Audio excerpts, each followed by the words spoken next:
99 F250 with a 7.3 engine.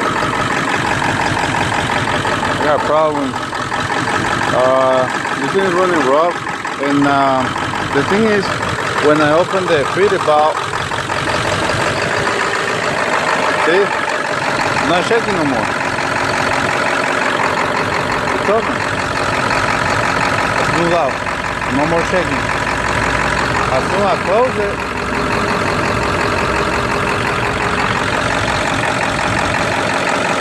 start doing the same thing.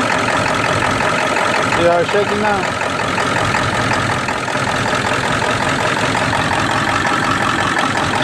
Has no cold, nothing. So I don't know.